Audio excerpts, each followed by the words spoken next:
Good afternoon, my dear students. In my last video, I have told you about the magnetization of a non-uniformly magnetized matter. Now in the current video, we'll go for the orbital magnetic moment of an electron, or you can say spin, electron's spin. It has 4 subsequent parts.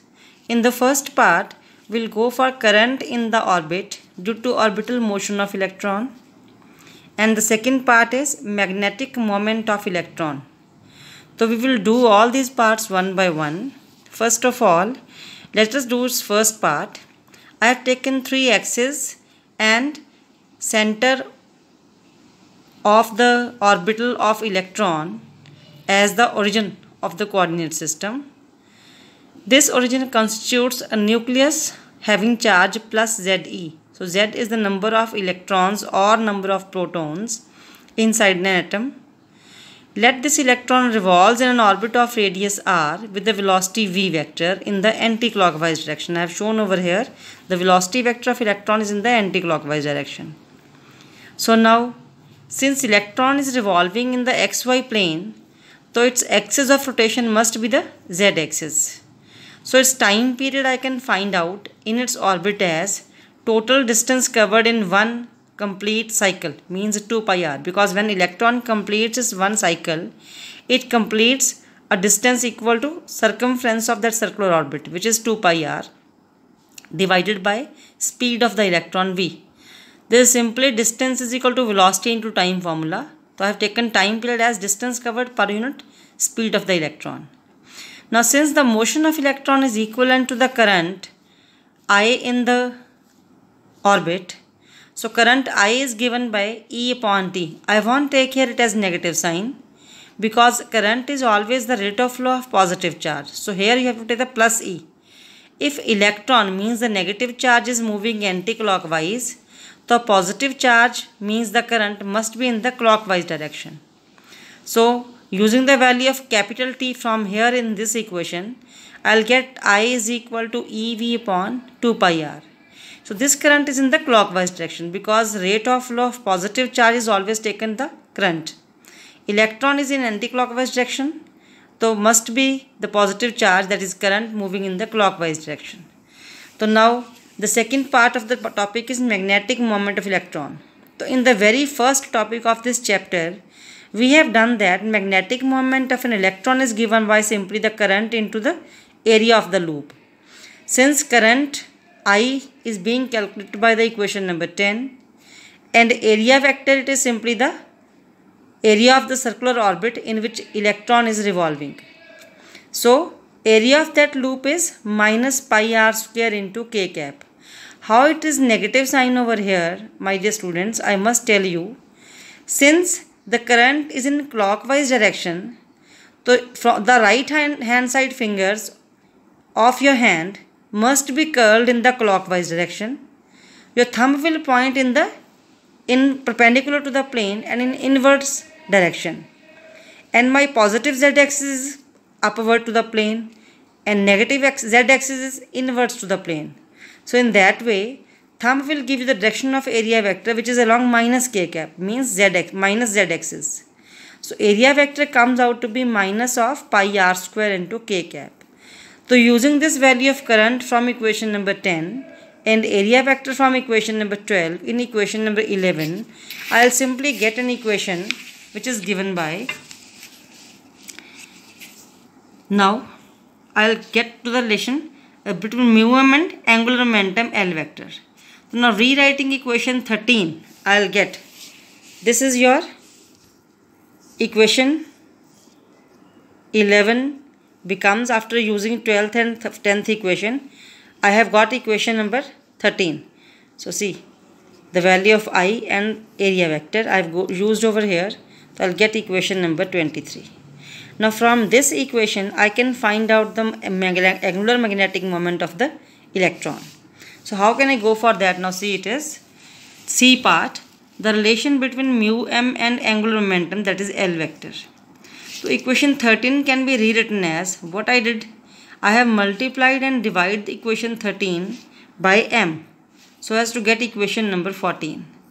So we know that P, which is always equal to mass into velocity, it is the linear momentum of the electron. If angular momentum of electron is represented by small l vector, so I can write angular momentum is equal to r vector cross p vector. This is a relation which you must have proved in 10+1 class. So P is given by m into v. I'll get r vector cross mv. M is a scalar, it is taken out, you will get r vector cross v vector. So in my diagram, r vector and v vector, they are mutually perpendicular to each other because v is along tangent and r is the radius, and tangent and radius, because they are always at 90 degree, so theta becomes 90 degree. So opening the cross product, I will get r sin v sin theta. So if you curl your fingers r vector towards v vector, you will get thumb erected along the positive z axis. So direction is along k cap. Alright. So now theta is 90 degree. So I will simply get L vector is equal to mvr into k cap. So using this mvr into k cap equal to L vector in equation number 14, you will get equation number 16. So this is the equation which shows that angular momentum of an electron L vector in its orbit is related to its magnetic moment mu m by this relation equation number 16. And negative sign always shows that the direction of mu m vector is always opposite to the direction of angular momentum of the electron. So if you remember, mu m vector has got the same direction as that of the area vector. My area vector is along negative k cap, means minus z axis. So obviously L vector is along positive z axis. This is the expression for the magnetic moment and angular momentum of an electron. Now from this expression I will go for Bohr's magneton. Student, this is very important topic for exam point of view also. What is Bohr's magneton? Now I will write the magnitude of this equation as in this form. According to Bohr's theory, you might have done the Bohr's theory in your 10+1 or 10+2. So what is Bohr's theory? If an electron is revolving in an orbit of radius r, it must possess an angular momentum which is L vector, and which angular momentum is equal to the integral multiple of h upon 2 pi. You know that L is equal to nh upon 2 pi. You can write it as nh cross also. H cross means reduced Planck's constant, which is h upon 2 pi. So L equal to nh upon 2 pi. Using this expression in my equation number 17, I'll get this expression. So keeping the variables inside and integer n outside, I'll get equation number 18, where n is an integer. It can vary from 1 to 3 and so on. So now this minimum bracketed quantity EH upon 4 pi m. Since n is an integer, it has no units. This quantity must possess the units of mu.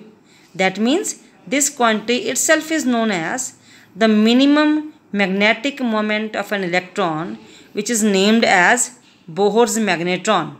So if n is equal to 1, mu m will equal to EH upon 4 pi m, which is known as the Bohr's magneton. So in other words, what is Bohr's magneton?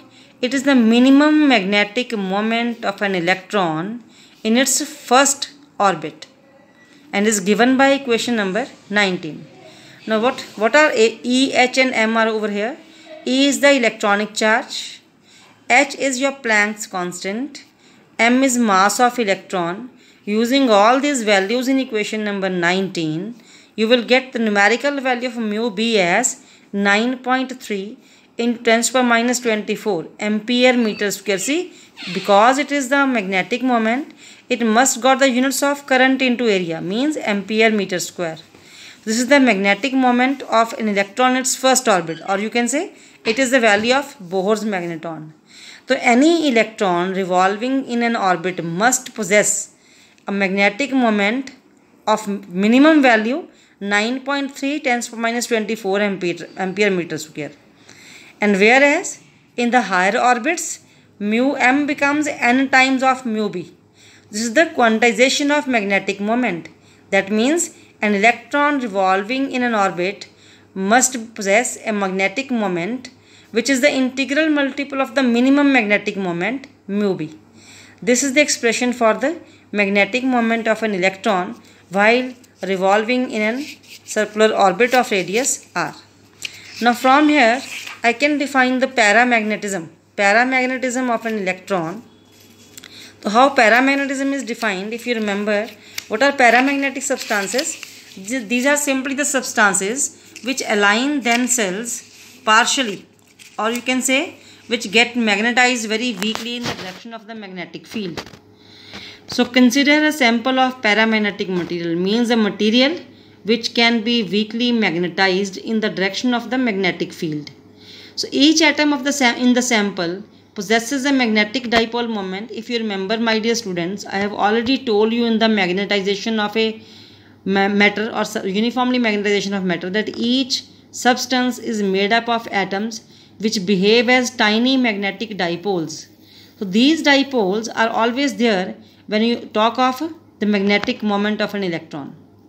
Now the magnetic moments of paramagnetic atoms usually lie between 1 to 5 μb. That means all the paramagnetic substances, they have total μm equal to 1 to 5 μb.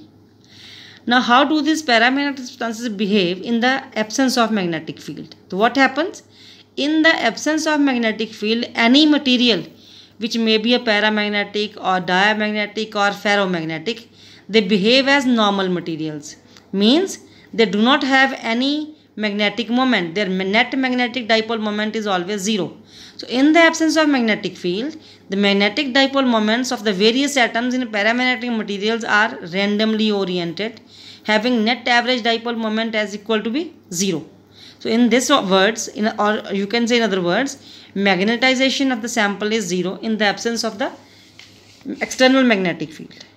Now what happens if I apply an external magnetic field? If the paramagnetic material now is placed in the presence of the external magnetic field, what happens? So let a magnetic field B vector is applied in the sample. Let mu m vector be magnetic moment of each atom. Now since each atom possesses a dipole moment mu m, so it experiences a torque which is given by tau vector is equal to mu m cross B. This is an expression which you might have derived in your 10+2 class. The torque in the presence of magnetic field is given by this equation. Now this torque will tend to, because torque has a capacity to rotate the dipoles, alright. Now this torque will forcefully rotate the tiny dipoles, tiny atoms in the direction of the magnetic field. But due to this de-randomization of the atoms, the temperature of the substance will be increased. So temperature is always the opponent of magnetization. You know that. So this torque will tend to align the dipoles in the direction of the magnetic field, and this alignment is opposed, See, it is opposed by the thermal agitation, because whenever temperature is increased, magnetization tends to vanish. So this thermal agitation will oppose the alignment of the dipoles. So the effect of temperature is to randomize the directions of the dipoles, whereas the effect of magnetic field is to de-randomize the direction of the dipoles. So due to these two competing or contemporary processes, a partial alignment of the magnetic dipoles takes place. That means some of the dipoles will align themselves in the direction of magnetic field, but some of them will not align themselves because of the temperature. So hence the material shows a net magnetic moment in the direction of the magnetic field, which is not due to the whole of the magnetic dipoles but due to the partial dipole moments. Thus the paramagnetic substances acquire magnetism in the direction of the field which is very weak, and the magnetization induced in the sample depends upon the strength of magnetic field and the temperature. So when the magnetic dipoles of the paramagnetic samples are aligned partially or completely in the direction of magnetic field, the sample acquires a net magnetic moment in the direction of the field and it's said to be magnetized. In other words, whenever all the dipoles, or you can say some of the dipoles, align themselves in the direction of magnetic field by this torque given by equation number 22, the sample is said to be magnetized feebly, or you can say weakly, in the direction of the magnetic field. That's all. Thank you so much.